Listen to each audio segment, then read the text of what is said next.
그리고 하기 전에 지워놓고 그리고 기다리고 있어야지. 둘이서 계속 얘기하고 있다가 나 들어온 다음에 지우겠다는 건 무슨 심보야? 한번 참 이어서 같은 소리 하고 있네 진짜.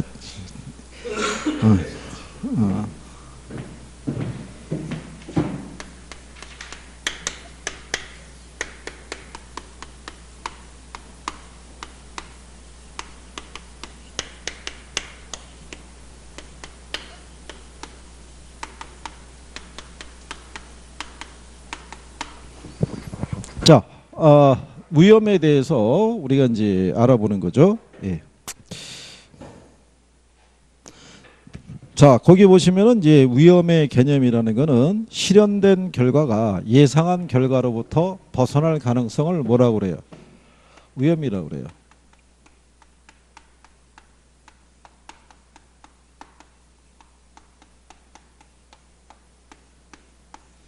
이 예상 수익과 실현 수익의 차이를 우리가 위험 이렇게 얘기를 해요. 그죠?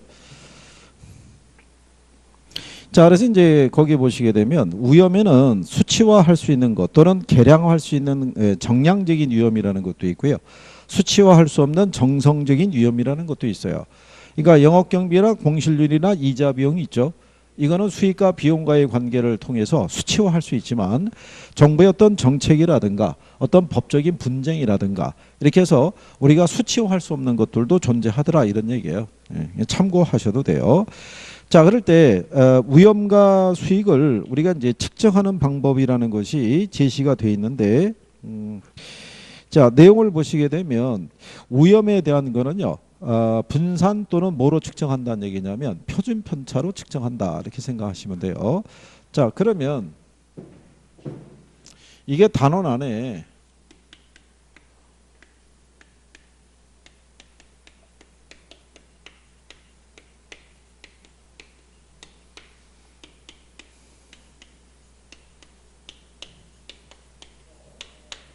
위험의 측정은요. 분산 또는 뭐로 측정한다는 거예요. 표준 편차로 측정한다는 거예요. 그러면 여기서 얘기하는 요 분산 있죠? 칠판을 지금 적는 게 중요한 게 아니고 얘기를 들어야 중요한 거예요. 얘기를. 왜냐하면 이거 나중에 1월 달에 여기 또 할 거 아니겠어요? 그럼 또 적어줄 거 아니겠어요? 적을 수 있는 시간은 분명히 존재하는데요. 내용을 안 듣잖아요. 그럼 집에 가면 거기다 적은 게 이거 왜 적었는지가 생각이 안 나는 거예요. 그게. 들어야. 그렇잖아요. 듣고 만약에 판서가 필요하다고 생각이 되면 집에서 동영상 보면은 판서 쓴 게 나올 거 아니에요. 그때 그 복습하는 개념으로 써도 되죠. 그죠? 자, 우리가 예상 수익과 실현 수익의 차이를 아까 뭐라고 그랬어요? 위험이라고 그랬죠. 네. 이거를 통계학적인 용어로 분산이라는 거예요. 그러니까 분산이라는 거는 똑같이 예상한 것과 실제 발생한 결과가 달라지는 것을 뭐라고 그런다? 통계학적인 용어로 분산 이렇게 얘기하는 거예요. 분산. 그러면 여기는 뭐가 있어요? 표준 편차가 있죠. 예. 이 분산의 제곱근이 표준 편차예요. 표준 편차. 그럼 표준 편차라는 것은 기대 수익으로부터 벗어나는 변동성의 크기 있죠. 예, 그거를 수치화했다고 보시면 돼요. 그러면 예를 들어서 이런 거예요.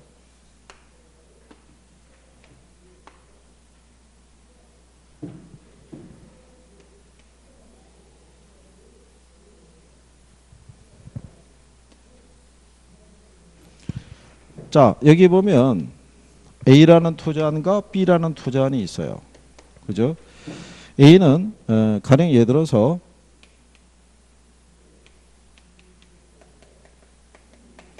수익률이 발생하는 게 13%와 17%가 그 다음에 B라는 투자는 5%와 25%의 수익률이 발생할 가능성이 있다고 볼 때요.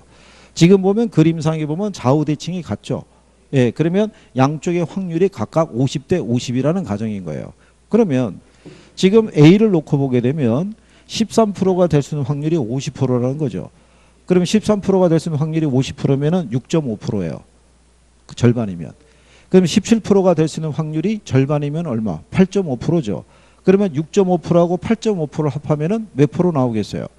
그게 15%가 나와요. 몇 프로? 그러면 A의 평균적인 수익률은 몇 프로라는 거예요? 15%. 근데 B도 보면은 5%가 될 수 있는 확률이 2.5%죠. 절반이니까. 25%가 될 수 있는 확률이 절반이니까 12.5%죠. 그러면 두 개를 합하면은 얘도 기대 수익률이 몇 프로예요? 15%인 거예요. 그런데 둘 다 기대 수익률은 15%인데 A는 요 기대 수익률로부터 벗어나는 정도 있죠. 그게 2%밖에 안 되죠. 그러니까는 잘 되면 17%, 안 되면 13%라는 얘기잖아요. 근데 B는 틀리죠. 잘 되면 25%지만 안 되면 5%잖아요. 그 얘는 편차가 10%란 얘기죠. 그러니까 기대 수익으로부터 벗어나는 변동성의 크기를 측정하는 게 표준 편차예요. 이 편차가 크면 클수록 위험이 큰 거예요. 무슨 얘기인지 알겠나요? 그러니까는 편차가 작으면 작을수록 투자자가 기대하는 수익으로부터 크게 벗어나지 않는다는 얘기예요. 이해하시겠나요? 네, 그래서 위험을 측정할 때는 분산 또는 뭐로? 표준 편차로. 그러면 두 개의 투자 대안에 기대 수익률이 같다면 표준 편차가 큰 게 좋겠어요? 작은 게 좋겠어요? 작은 거. 생각해봐요. 잘 되면 25%인데 안 되면 5%라고. 어? 투자자는 대부분 안정적인 걸 선호하는 거야. 안정적인 거. 큰 저기가 없다 그러면. 그렇잖아요. 아니 잘못해서 쪽박 차면 어떡할 거예요. 그렇잖아요. 그거보다는 안정적인 수익을 올리면서 가는 게 투자자 입장에서는 제일 선호하는 방법인 거예요. 그게. 자, 그래서 위험과 수익에서 위험은 이렇게 측정한다라고 보면 되는 거예요. 그래서 거기 여러분들이 보시게 되면 그 위험은 표준 편차나 뭐로 분산으로 측정한다라고 이렇게 돼 있죠. 예, 그래서 예상 기대치로부터 벗어나는 정도가 크면 클수록 표준 편차가 크다는 거예요. 예, 그래서 이제 그거를 보면 되겠고요. 그러면 뒷장에 넘어가게 되면 거기 박스에 그 사례 1억 원 투자 시 AB 부동산의 수익률과 위험이라고 돼 있죠. 예, 요 수익률을 계산하는 거는요. 요거는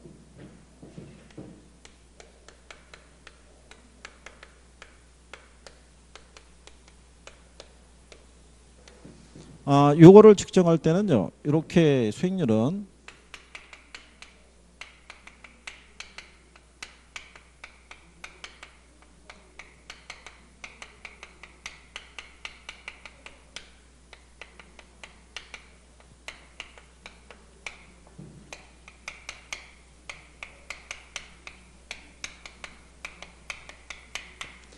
경제 상황별 확률에다가요. 경제 상황별 추정 수익률 있죠. 요거를 곱해서 우리가 수익률을 측정을 해요. 그죠? 근데 요때 우리가 측정하는 수익률 있죠. 수익률일 때 여기는 요 확률 값이 있죠. 예, 만약에 예를 들어서 A와 B의 확률이 50%와 몇 프로? 50%.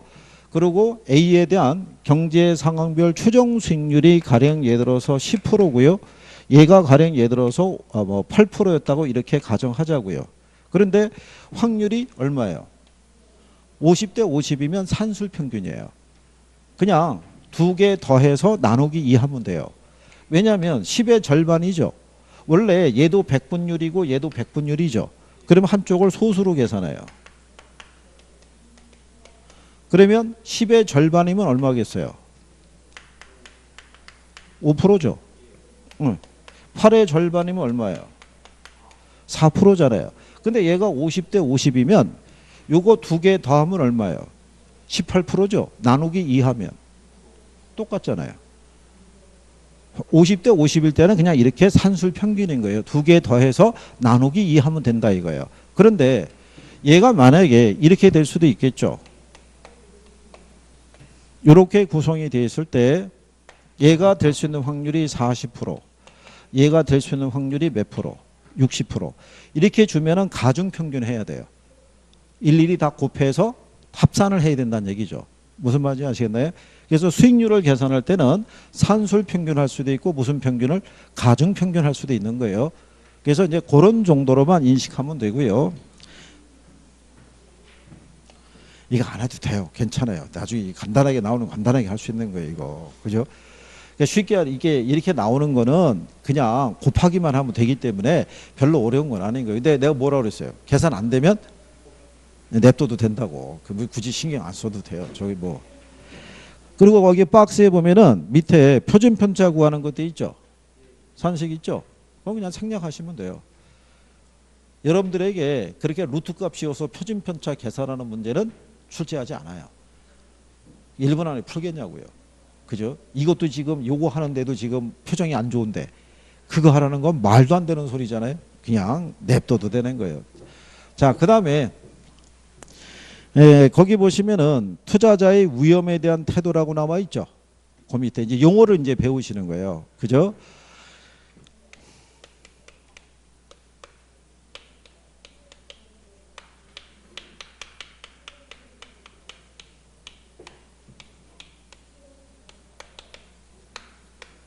예전에는 위험에 대한 투자자의 그 태도 그랬는데요. 요즘은 행동 뭐 이렇게도 얘기를 해요. 자, 위험에 대한 투자자의 행동을 보게 되면요. 투자자들이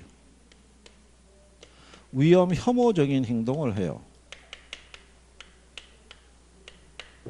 그러면 투자자들이 위험 혐오적인 행동을 한다는 건요.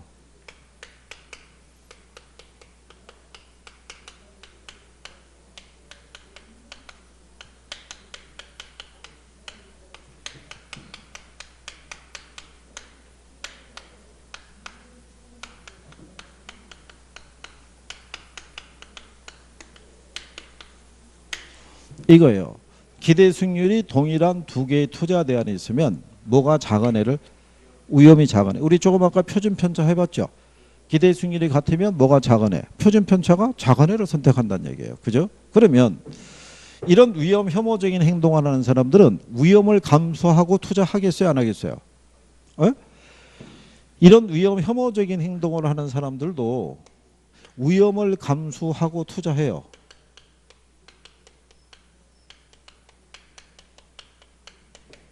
위험을 감수하고 투자하는데 어떨 때 위험을 감수하고 투자하냐면 위험을 감수할 만한 대가 있죠. 예, 그게 주어지면 위험을 감수하고 투자할 수 있는 거예요. 예? 이게 그 유인책이 있다 이렇게 얘기하는데 그 유인책이라는 거는 위험을 감수할 만한 대가 있죠. 예. 이게 주어지면은 위험을 감수하고 투자할 수 있다는 얘기죠. 그 다음에 또 하나는 뭐냐면 아까 뭐라고 그랬냐면 사업 위험 있죠.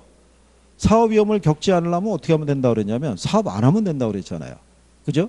근데 사업을 하면 사업 위험은 내가 필연적으로 감수할 수밖에 없는 거예요. 그렇잖아요? 그러면 피할 수 없는 위험이 있죠.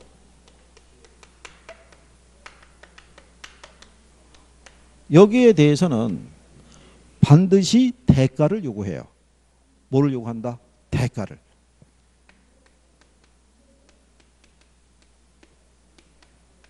이게 주어지지 않으면 굳이 나는 위험을 감수하고 투자할 이유가 없다는 얘기예요. 그러니까 결론적으로 보면 여기 있는 이 투자자는 자기가 부담하는 위험에 대해서는 반드시 뭐를 요구한다는 거예요. 대가를 요구하는 거예요. 대가. 그래서 이게 나중에 요구 수익률을 상향 조정한다고 얘기를 해요. 요구 수익률 그냥 그렇게만 해놓으셔도 돼요. 자, 그러면 이 투자자의 유형이 있어요. 그래서 교재 보시게 되면 위험 회평이라고 있죠. 위험 중립형이라고 돼 있죠. 그 다음에 마지막에 보면 위험 추구형이라고 돼 있죠. 위험 추구형, 위험 선호형 이렇게도 얘기를 해요. 자, 요 세 가지의 유형 중에서 가장 합리적인 투자자 있죠. 위험 회피형, 중립형, 추구형이 있으면 누가 가장 합리적이겠어요? 에? 이 사람이라고요. 위험 회피형. 위험 중립적인 투자자는요. 생활 신조가 가늘고 길게 살자 이런 거예요.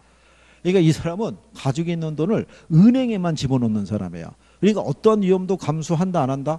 안 한다는 거예요. 그러면 위험 추구형, 위험 선호형적인 투자자는 누구냐면은 갬블러예요. 도박을 즐기는 사람이에요. 예를 들어서 로또 사는 사람이에요. 자, 로또를 사는 사람은 될 확률보다는 안 될 확률이 좋잖아요. 근데 우리가 왜 1,000원의 행복, 일주일의 행복이라고 그러죠? 그냥 그 자체를 즐기는 거예요.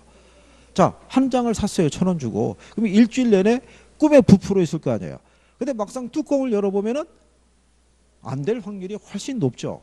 무슨 말인지 알겠나요? 근데 여기서 얘기하는 일반적인 투자자 얘기하면은 이 사람 얘기하는 거예요. 그러니까 이 사람은 기대 수익이 동일한 두 개의 투자안이 있으면은 뭐가 작은 것을, 위험이 작은 것을 선택하지만 내가 사업을 하면은 기꺼이 그 위험도 감수하고 뭐 하겠다는 거예요? 투자하겠다는 거예요. 단 거기에 상응하는 뭐가 주어진다는 거예요. 대가가. 그래서 이 사람은 자기가 부담하는 위험이 커지면 뭐가 커지는 거예요? 요구 수익률이 커져요. 그래서 여러분들에게 시험에서 어떻게 주냐면 이렇게 줘요. 자, 다음 부동산 투자의 위험에 관한 설명이다. 틀린 거 골라라 이렇게 줘요. 근데 거기다 조건이 단 투자자는 위험 회피적이라고 가정한다 이렇게 주는 거예요. 그래 놓고 투자자는 투자를 통해서 발생하는 장래에 기대되는 수익에 대한 뭐가 크면, 위험이 크면 요구하는 수익률 있죠. 수익률을 높이겠어요? 낮추겠어요? 위험이 커지면 요구하는 수익률을 높여야 된다고요. 반드시 대가를 요구하니까. 낮춘다 그러면 틀리겠죠. 이렇게 주는 거예요. 그래서 여기 조건에 위험 회피적이라는 표현을 반드시 집어넣는 이유가 거기 있는 거예요. 이걸 안 집어넣으면 얘인지 어떻게 알겠어요. 그러니까 조건을 달아주는 거예요. 그래서 일반적으로 부동산 투자론에서 투자자 그러면 별다른 언급이 없더라도 다 위험 회피적인 투자자를 가정하는 거예요. 무슨 말인지 이해하시겠나요? 그래서 거기 디귿에도 나와 있잖아요. 투자자의 일반적인 유형은 위험 회피형으로 특별한 언급이 없으면 위험 회피형을 전제한다라고 얘기하는 거예요. 무슨 말인지 아시겠죠? 그리고 거기 니은에 가면 위험 회피형이라고 해서 위험을 전혀 부담하지 않으려고 하는 것은 아니고 적절한 수익이 예상이 되는 경우에 위험 회피형도 위험을 부담하기도 한다 뭐 이렇게 돼 있잖아요. 예, 그 표현이 조금 그런 거예요. 그게 아니라 지금 얘기한 대로 이거 얘기하는 거예요. 위험 회피적인 투자자라고 해서 위험을 전혀 감수하지 않는 게 아니라 이 사람들도 위험을 감수하고 뭐 한다는 거예요. 투자하는데 위험을 감수할 만한 대가가 주어지거나 피할 수 없는 위험일 때는 그 반드시 거기에 상하는 대가를 요구하고 투자한다 이런 얘기예요. 무슨 말인지 아시겠나요?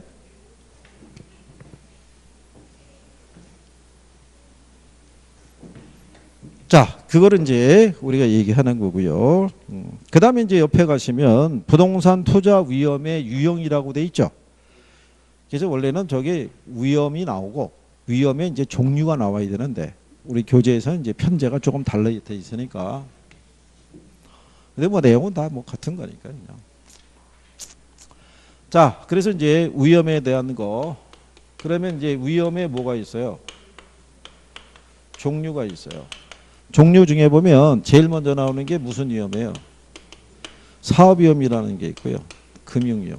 원래 이 투자자들은요. 위험 중에서는 이거 두 개가 제일 중요해요. 이게 비즈니스 리스크하고 파이낸스 리스크하고 이게 두 개가 제일 커요. 근데 이 사업위험은요. 시장위험이라는 것도 있고요. 운영위험이라는 것도 있고 위치적인 위험 뭐 이런 것도 있어요. 그러니까 시장위험이라는 거는 시장의 불확실성에서 야기되는 위험인 거야. 그죠? 시장의 경기가 갑작스럽게 침체할 수도 있어요, 없어요? 이번에 여러분들 아다시피 주택 가격이 어떻게 돼요? 보합세를 유지하면서 전세가가 점점점 떨어지고 있죠. 그러면은 지금 갭 투자 들어간 사람들이 있죠. 네, 그 사람들은 지금 부담이 클 거예요. 주택 매매 가격은 떨어지고 있는데 전세 가격도 아울러 떨어지고 있다고요. 그러면 리스크가 좀 커지죠. 그게. 근데 이렇게 주택 가격이 떨어지고 전세가가 떨어질 거라고는 예상을 못한 거죠. 그렇죠? 그래서 그런 위험. 운영상의 위험은요. 뭐 예를 들어서 근로자의 파업이라든가 불필요한 경비의 발생 등으로 야기되는 것을 운용위험이라고 그래요. 운용위험은 투자자가 컨트롤할 수 있는 위험이에요. 근데 위치적인 위험은 부동산은 움직이지 못하기 때문에 다른 자산과는 달리 이 위험에 영향을 받아요. 주변에 어떻게 달라졌느냐 이거 있죠. 뭐 여기 전통 재래시장이 있는데 인근에 대형 마트라든가 백화점 들어오면 타격이 커요. 이게. 그래서 이제 이 재래시장도 살아남기 위해서 상품권도 발행을 하고 뭐 이렇게 하게 되는데 요즘은 1인 가구가 많아졌잖아요. 근데 전통시장에서 나름대로의 메리트가 있으려고 그러면 이게 한 4인, 3, 4인 가족 거를 사야 돼요. 그래야지만 그게 메리트가 있어요. 1인 가구 혼자 사는 사람들은 전통시장에서 장을 볼 때 약간은 불편해요. 묶음이나 단위가 혼자 사는 사람만을 위한 단위가 아니거든요. 그게 소비하기가 힘든 거예요. 근데 마트나 이런 데 가게 되면 1인 가구를 맞춰서 상품이 진열이 돼 있어요. 그러면 가격은 걔네가 조금 더 비쌀 수 있어요. 근데 혼자 사는 사람들이 겪어보는 바에 의하면 조금 더 편리하고 또 남기지 않고 그냥 그날 먹을 수 있는 양을 소비하려고 그러면 저게 더 날 수도 있다는 얘기예요. 근데 그렇다고 해서 이미 여기서 10년, 20년 장사던 분들인데 얘가 들어왔다고 딴 데로 갈 수도 없잖아요. 문 닫을 수도 없고. 그런 게 이제 부동산에서는 많이 나타날 수 있다는 얘기예요.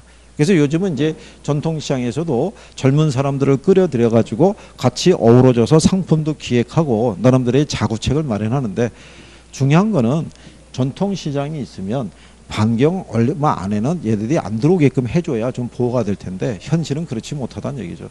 하다못해 요즘 뭐 골목상까지 들어가잖아요. 요즘 그거 아시죠? 요즘 커피 전문점은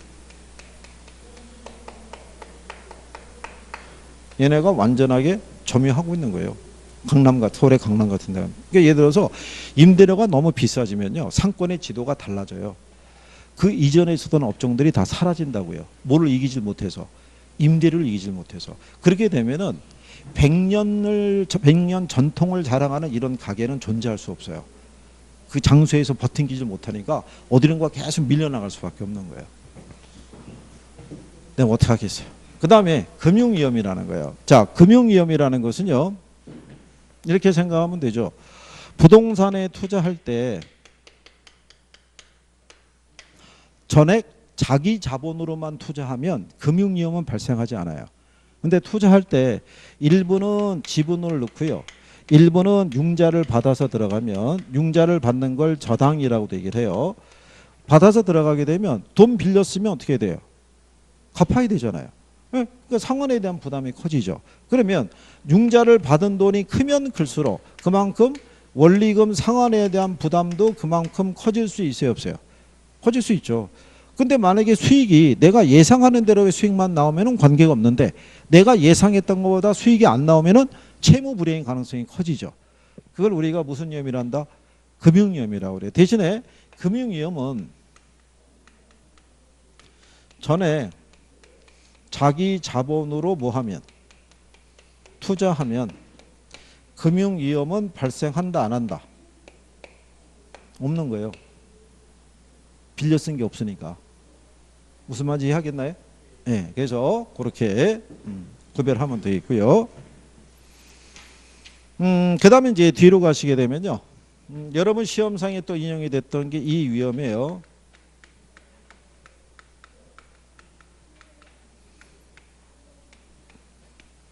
아까 우리가 인플레 해지 뭐 이런 역할에서 했었는데 인플레이션이 있죠. 예, 인플레가 발생하게 되면은 자 대출자가 있고요. 차입자가 있을 때 부동산 학에서는 대출자 그러면 돈을 빌려주는 사람 또는 빌려주는 기관이에요. 금융기관과 같이. 그러면 차입자 그러면은 돈을 빌려 쓰는 사람인 거예요. 예, 그러면 인플레가 발생하게 되면 대출자하고 차입자가 있으면 누가 불리하겠어요? 대출자가 불리하죠. 돈 빌려준 사람이. 그죠? 그러면 대출자는 인플레이션 위험을 피하기 위해서 고정이자율로 대출하겠어요? 변동이자율로 대출하겠어요? 변동이자율로 대출하는 걸 선호하는 거예요.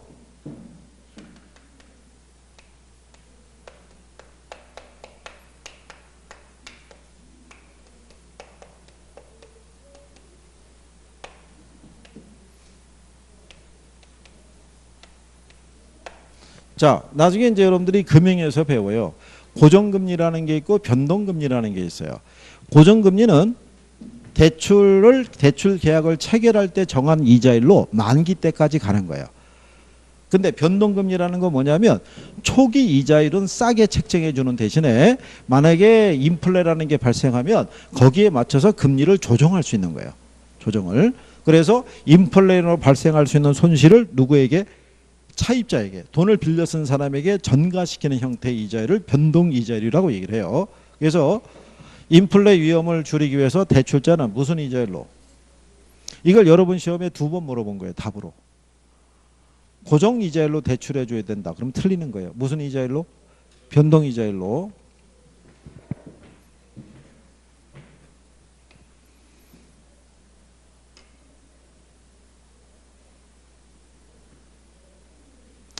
그래서 이 거기 나와 있는 인플레이션 위험에 대해서 그거 정도는 알아두시는 거예요. 그죠? 아니면 간단하게 인플레이션 옆에다가 금융기관 변동 이자율로 대출 선호 이렇게 간략하게 써놓으면 되죠. 금융령 옆에다가. 그리고 이제 고정금리하고 변동금리에 대한 것 있죠.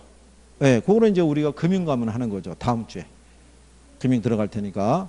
우리가 참 이 수업이 오늘이 12월 6일인가요? 6일이죠. 7일인가요? 7일. 그러면 12월 14일 있죠. 그리고 12월 21일 있죠. 그리고 12월 28일 있죠. 이날은 휴강이 없어요. 그죠? 예, 없으니까 요거 3번에 가야 되니까 오늘 하면서 요 투자론에 대한 거고 다음 주가 되면은 금융에 대한 것까지 이 마지막 주에 나머지에 관한 기본적인 내용하고 마무리하게 될 거예요. 그렇게 생각하시면 될 거고 이날 수업 없어요. 또 중간에 여기 오전에 안 나왔다 여기 손천여 이렇게 나오고 그러면은 꼭 알려줘야 돼요. 이 친구 꼭 안 나오다가 걱정이 되는 게 이날 나올 것 같은 생각이 드는 거예요. 28일 혼자서 간만에 큰맘 먹고 가야지. 올해 이제 연말을 하루를 이제 마무리하니까 왔는데 학원문 잠겨 있고 그러면 또 얼마나 낙담하겠어요. 그럼 학원 또 이사 갔나 그럴 거 아니에요. 그런 학생들이 가끔씩 있어요. 내 안 나오다가 꼭 그런 날 등장하는 거예요. 그죠? 그러면서 공부하는 사람의 의지를 이렇게 꺾는다고 또 뭐라고 얘기하는 거죠. 그걸 참 뭐라고 얘기하겠어요. 자, 어쨌든 인플레 위험. 그 다음에 무슨 위험이 있냐면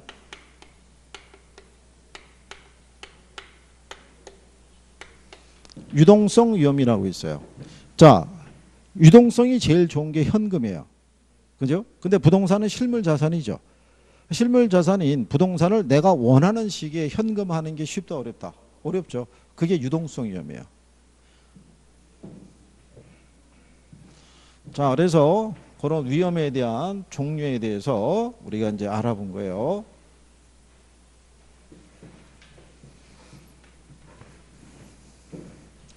그 다음에 이제 거기 244페이지 가면 수익률의 종류 이렇게 나와 있죠.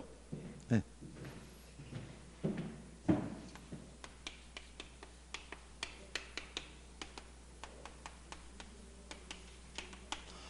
수익률이라는 것은요.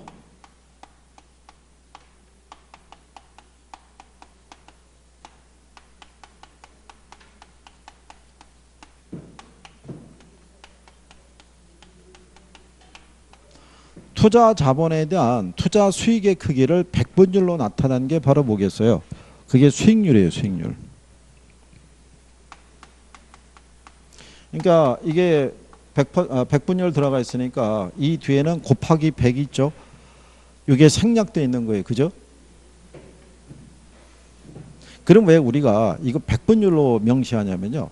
만약에 생각해 보세요. 10억을 투자해서요. 1억 벌었어요. 그죠? 그러면 분순위가 계산하면 소수 나오잖아요. 그럼 10분의 1이면 0.1이잖아요.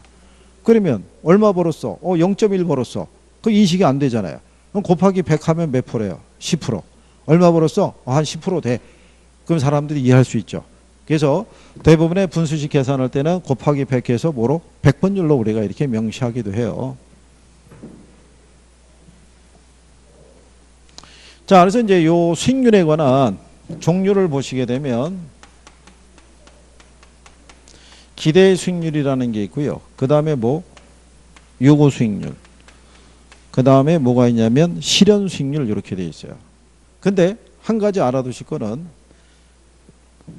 여기 있는 얘네 둘은 사전적 개념이고요. 얘는 사후적 개념이에요. 그 얘기는 뭐냐면 투자자가 투자를 할 것이냐 말 것이냐 여부를 결정할 때 있죠. 결정할 때는 기대 수익률과 요구 수익률의 비교를 통해서 결정하지 실현 수익률하고 비교하지는 않는 거예요. 실현 수익률은 투자의 결과로 나타난 거예요. 이미 확정이 된 거라고요. 근데 투자를 할 것이냐 말 것이냐 여부는 투자자는 뭐하고 뭐를 비교해서 기대 수익률과 요구 수익률을 비교해서 투자 결정을 하는 거예요. 그죠? 네, 그래서 기대 수익률이라는 건요. 투자로부터 예상되는 수익과 지출을 토대로 측정하는 거예요. 예를 들어서 1억을 투자했더니 경비 제하고 1,000만 원의 수익을 얻을 수 있을 거라고 보는 거예요. 그러면 1억에 1,000이면 10%겠죠. 이 사업으로부터는 경비 제하고 투자하면 몇 프로? 네, 한 10% 정도의 수익을 얻을 수 있다. 이렇게 추정하는 거고요. 다른 말로 내부 수익률이라고도 얘기를 해요.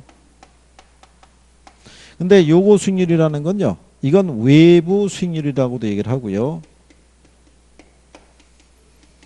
요거는 투자하기 위해서 충족되어야 할 최소한의 수익률인 거예요. 그렇죠? 그리고 이거는 투자 자본의 기회비용의 성격도 가지고 있어요.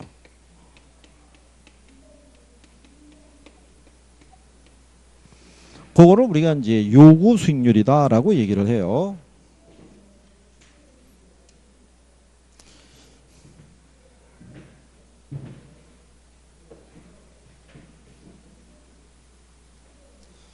자, 그러면 한번 이렇게 보시자고요.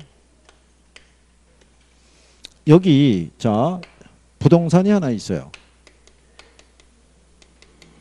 부동산이 있는데 여기에다가 한 10억이란 돈을 갖다가 뭐 하면 투자하면 1억 정도에 대한 수익을 기대할 수 있대요. 10억을 투자하면 얼마? 1억. 그러면 이 사업에 투자해서 투자자가 기대할 수 있는 수익률이 몇 프로냐면 10%라는 거예요. 자, 그런데 만약에서 갑이라는 사람이 5억이란 돈을 가지고 있어요. 근데 5억 중에서 3억은 다른 곳에 투자해서요. 한 5% 정도에 대한 수익이 나와요. 그럼 3억에 5%면 1,500이겠죠. 그 다음에 나머지 2억은 은행에다가 돈을 예금을 넣어서 역시 또 5%의 이자 수익을 넣고 있으면 2억에 5%면 1,000만 원이겠죠. 그러면 두 개 합하면은 현재 얼마의 수익을 올리고 있는 거예요. 2,500만 원의 자산운용 수익을 올리고 있는 거예요. 그죠? 근데 누군가가 권유하는 거예요. 야, 그러지 말고 너 여기다가 투자해봐라. 너 이거 지금 5억 투자해서 2,500 벌지 않냐. 똑같이 네가 5억을 더 투자해봐야 총계 5천밖에는 수익이 안 나오는데 여기 10억 투자하면 1억 나오니까 그렇잖아요. 훨씬 수익률이 좋을 거 아니냐라고 권유해요. 그럼 이 사람이 고민하다가 여기다 투자하기로 결정을 해요. 그러면 여기 투자하기 위해서 자기는 현재 이렇게 올리는 수익을 어떻게 해야 돼요? 포기해야 돼요. 얘를 선택함으로써. 그게 거기에 따른 기회비용의 역할인 거예요. 그 다음에 이 사람이 여기에 투자하기 위해서는 돈이 얼마가 필요해요? 10억. 근데 가지고 있는 돈은 얼마밖에 없어요? 5억. 그러면 5억을 어떻게 해야 돼요? 융자를 받아야 돼요. 융자 받아야 되는데 이자율이 8%래요. 그럼 5억에 8%면은 4천만 원에 대한 이자를 내겠죠. 그렇잖아요. 그러면 포기한 것과 추가로 감수하는 위험이 있죠. 그럼 두 개 합하면 얼마예요? 6,500이잖아요. 그러면 이 사람은 여기다가 10억이라는 돈을 투자하면 10억에 6,500이니까 최소한 6.5%의 수익을 요구하는 거예요. 이게 이 투자자의 무슨 수익률? 요구 수익률인 거예요. 그러니까 이 수익률은 얘하고는 관계없죠. 무슨 말인지 아시겠나요? 그래서 외부 수익률이라는 거예요. 그리고 투자하기 위해서는 최소한 충족돼야 될 수익률이라는 거죠. 그렇죠? 근데 이 사업에서는 얼마의 수익을 기대할 수 있어요? 그러면 투자자가 요구하는 수익률보다 기대 수익률이 더 크죠. 그러면 나는 위험을 감수하고 투자할 수 있다는 거예요. 무슨 말인지 하겠어요? 근데 반대로 여기서는 1억 6,500을 요구해요. 계산해 봤더니. 근데 여기서는 1억밖에 안 나오잖아요. 그럼 요구 수익률이 16.5%인데 10%밖에 안 나오면 투자한다 안 한다? 안 한다는 거예요. 그러면 여기서 중요한 거는 그게 중요한 거예요. 246페이지에 가면 중간에 양가로 3번에 기대 수익률과 요구 수익률의 관계라고 돼 있죠. 네, 그거 별표하는 거예요. 그래서 관계를 보면 기대 수익률이 뭐보다 크면 요구 수익률보다 크면 투자를 뭐를 해요? 채택하죠. 근데 반대로 기대 수익률이 요구 수익률보다 작으면 투자를 뭐 해요? 기각하잖아요. 그죠? 물론 이게 이제 같으면 균형 상태가 돼요. 이건 이제 다음에 해보는 거예요. 그러니까 먼저 요거를 기억하시면 돼요. 시험상에서 이걸 인용을 해주는 거예요. 기대 수익률과 뭐의 관계? 요구 수익률의 관계. 네. 그래서 이제 용어에 대한 거를 이거 이제 그 한번 그 뒷페이지 248페이지 있죠. 248페이지 가면 하단에 예제 하나 있죠. 예제 찾았어요? 248페이지. 거기 가면은 자 2번 지문 가시면 투자 결정은 기대 수익률과 요구 수익률을 비교함으로써 이루어지는데 투자자는 투자 대안의 기대 수익률이 요구 수익률보다 큰 경우 투자를 하게 된다 그랬으니까 맞는 표현이겠죠. 네, 이런 식의 표현을 자주 써요. 기본적으로. 그러면 왜 선생이 이거 하면서 이걸 또 강조를 하냐면 이유가 뭐냐면 이런 거예요. 학계로는요. 40문제를 몇 분에 풀어야 돼요. 네, 40분에 풀어내려고 그러면 지문을 우리가 풀어내는 속도가 빨라야 돼요. 보고 이게 맞다 틀리다를 판단하는 속도가 빨라야 된다고요. 그럴 때 지문으로 자주 활용하는 애들은 용어 정리만 정확하게 돼 있으면 문장을 탁 보고 맞다 틀리다가 나가 순간적으로 판단이 빨라져요. 그래서 문제를 푸는 속도가 1분 안에 풀고 넘어갈 수 있는 거예요.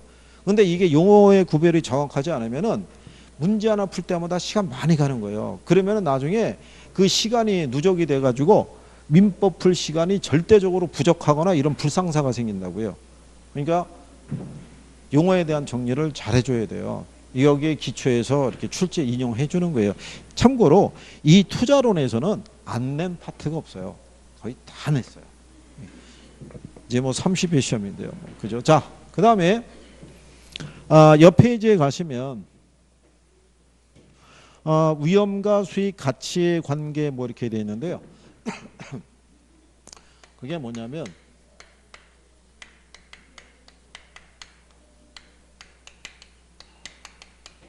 위험과 수익의 관계를 물어보는 거예요. 그래서 아까 우리가 앞에서 했었던 위험에 대한 투자자의 행동 뭐 이거 여기서 같이 하는 건데 우리가 또 분리되어 있으니까. 그래서 제일 먼저 나오는 게 위험과 수익의 무슨 관계라는 거예요? 상세 관계라는 거예요. 상세 관계. 자, 그래서 첫 번째 줄에 보면 뭐라고 되어 있어요? 일반적으로 위험과 수익은 무슨 관계를 가지고 있다? 비례 관계를 가지고 있다고 돼 있죠. 예? 예, 그거 밑줄 치는 거예요.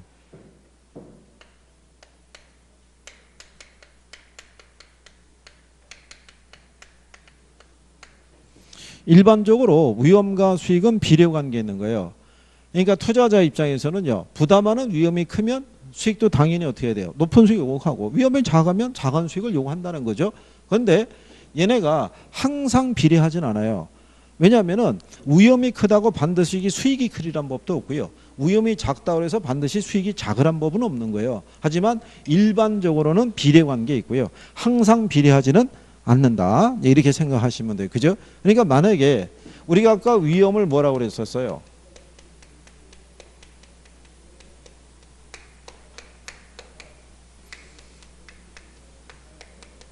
그러니까 표준 편차하고 기대 수익률도 무슨 관계라는 거예요? 비례 관계예요. 정의 상관관계를 갖는 거예요. 양의 상관관계를. 예, 그 정도 기억을 일단 해주면 된다는 얘기죠. 자, 그래서 위험과 수익의 상세 관계는 이제 이거를 지칭해요. 자, 그럴 때 투자자가 요구하는 수익률이 있죠. 요구 수익률은 무위험률 플러스 위험 할증률의 합으로 되어 있어요. 요구 수익률의 구성은 거기 보면 자 니은에 이렇게 돼 있죠. 투자자는 투자의 위험에 대한 대가를 요구할 때 다음과 같은 요소를 고려한다 이렇게 돼 있죠. 하나는 무위험률로 표현이 되고요. 그리고 위험 할증률로 표현되는 위험에 대한 비용이다라고 이렇게 얘기하는 거예요. 인플레이션에 대한 대가는 지금은 반영할 필요가 없어요. 그러면 그 밑으로 내려가면 동그라미 2번에 무위험률이라고 있죠. 예, 무위험률이라는 것은 국공채 이자율 있죠.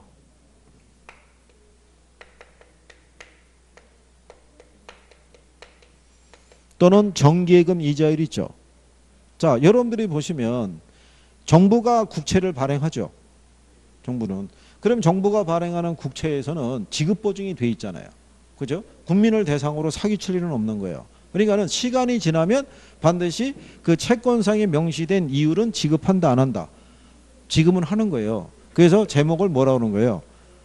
근데 원밀히 말하면 이 세상에 무위험 자산은 없어요. 국가의 신인도의 차이에 따라 틀리지. 내 표현은 이제 이렇게 해준 거예요. 무위험률이라고. 예. 자, 그 다음에 위험 할증률이라고 돼 있죠. 예. 요 위험 할증률 때 요 위험이 있죠. 예. 요거는 투자자 입장에서는 피할 수 없는 위험인 거예요. 무슨 위험? 피할 수 없는 위험. 그러면 요 피할 수 없는 위험이라는 것이 발생하면 투자자는 여기에 대한 대가를 여기에다가 반영을 해요. 그러니까 피할 수 없는 위험이 증대되면, 그러니까 예를 들어서 아까 피할 수 없는 위험, 사업위험 뭐 이런 거 얘기했었잖아요. 이런 위험이 발생할 거라 예상이 되면 위험 할증률이 당연히 높아지겠죠. 네, 그런데 요 위험 할증률에 반영하는 것은 누구만 반영하냐면 위험에 대한 투자자의 태도에 따라 틀려지겠죠. 아까 위험 중립적인 투자자 있죠. 생활신조 가늘고 길게 사는 사람. 그 사람은 위험에 대한 대가를 요구하지 않죠. 은행에만 넣는 사람이니까. 근데 위험 회피적인 사람은 위험 감수하고 들어가죠. 거기에 상하는 높은 대가를 요구하니까 그 사람은 이걸 더 높게 반영하겠죠. 그래서 위험에 대한 태도에 따라 반영하는 이 크기는 틀려져요. 이게 그냥 그런 정도 일단 보시면 되겠고. 그래서 요거 승률은 요거하고 요거의 합으로 돼 있는데 그럼 얘가 커져도 얘가 커지겠죠. 뭐가 커져요? 요거 승률이.